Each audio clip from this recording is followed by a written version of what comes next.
자, 오늘 5분만 읽는 설교 67번째. 골로새 3장 17절 제목은 주님의 이름으로 하라입니다. 주님의 이름으로 하라. 본문은 신앙인의 삶의 방법론을 제시하고 있습니다. 우리가 무슨 일을 하든지 모두 주님의 이름으로 하고 하나님 아버지께 감사로만 일관하라고 당부하고 있기 때문입니다. 이는 우리가 살아가는 동안에 지속해야 할 신앙의 태도와 자세를 가르치고 있는 중요한 방법이라고 보아야 합니다. 훌륭한 목표를 세웠다고 해도 방법이 옳지 않으면 좋은 목표를 달성하는 것이나 도달하기 어렵기 때문입니다. 이 말씀을 배경을 하면서 우리는 주님의 이름으로 하라는 제목으로 묵상하고자 합니다. 주님의 이름으로 하라. 무슨 뜻입니까? 먼저는 주님을 중심으로 살아가라는 뜻입니다. 본문 10절 또 무엇을 하든지 말이나 일이나 다 주님의 이름으로 하고 그를 힘주어 하나님 아버지께 감사하라고 말합니다. 이는 새로운 존재가 된 사람에게, 즉 그리스도인에게 새로운 방법을 고민하고 있는 말씀입니다. 그것이 바로 모든 것을 주님의 이름으로 하라는 것입니다. 주님의 이름으로는 주님이 중심이 되는 삶을 의미합니다. 리빙 바이블에 의하면 이를 주님의 대리자로 표현하고 있습니다. 그러니까 주님의 대리자로서 살아가라는 뜻이 되겠습니다. 더 엄중하게 되고 있죠. 주님을 중심으로 살아가는 사람은 언제나 주님의 말씀을 생각하는 사람입니다. 이런 사람은 말이나 일이나 주님의 말씀을 생각하고 행동합니다. 주님을 중심으로 살아가는 사람은 항상 주님의 말씀을 의식하고 생각하기 때문입니다. 자, 주님을 중심으로 살아가는 사람마다 주님을 향하여 푸른 소망을 가진 사람이라고 볼 수 있습니다.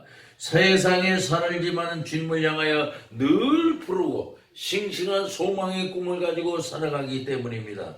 주님을 중심으로 살아가는 사람 마치 상록수에 비교할 수 있습니다.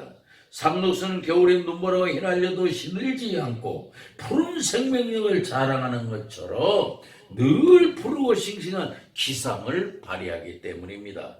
상록수의 잎은 푸르고 가지는 싱싱하고 뿌리는 단단함으로 엄동설안해도 죽지 않습니다.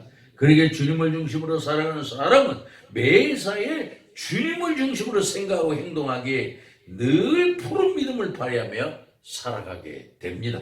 그 다음으로 주님의 이름으로 하라. 무슨 뜻입니까? 사람을 용서하며 살아가라는 뜻입니다. 본문 17절은 또 무엇을 하든지 말이나 일이나 다 주님의 이름으로 하고 그를 힘입어 하나님 아버지께 감사하라고 말합니다.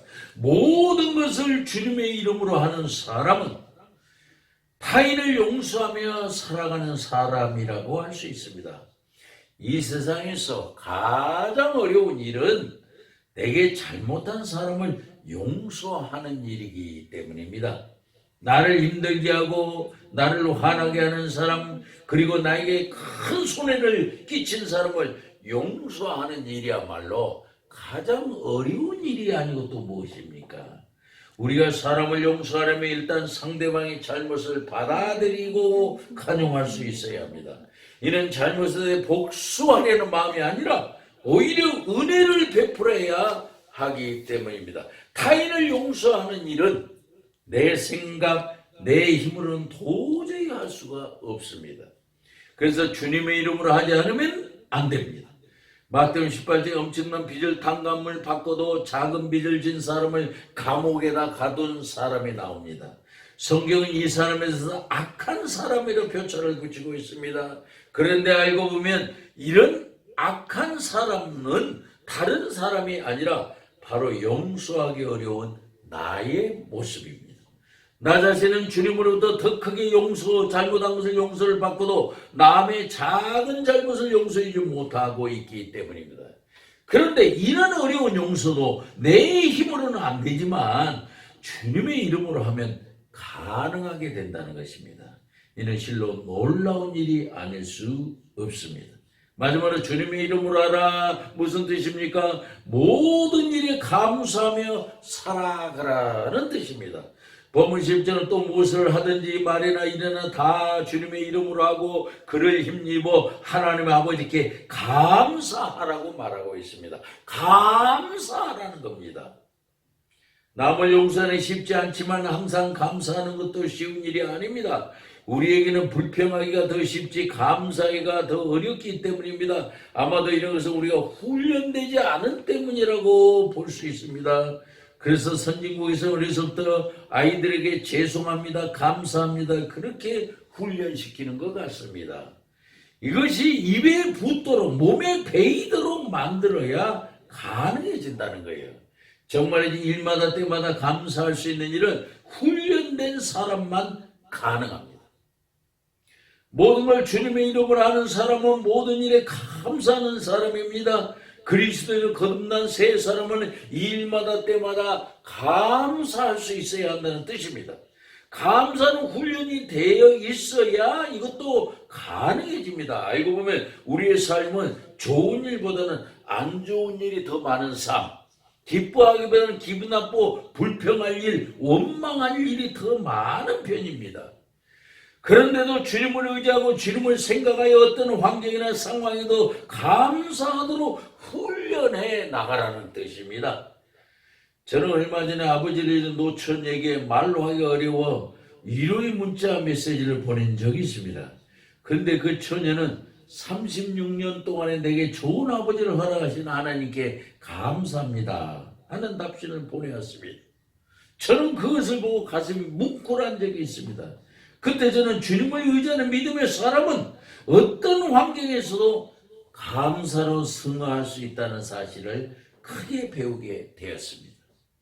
우리는 지금 금년 한 해의 후반기에 들을 수 있습니다. 남은 한 해를 불평스럽고 분노가 일어나는 억울한 마음보다도 감사하면서 살아나가야 합니다.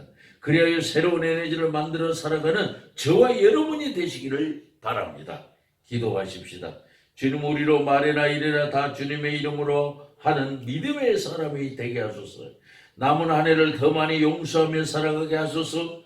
그리고 일마다 때마다 더 많이 감사하는 사람으로 살게 하소서. 모든 것을 주님의 이름으로 살아가는 사람에게 반드시 복을 내리시는 예수님의 이름으로 기도합니다. 아멘.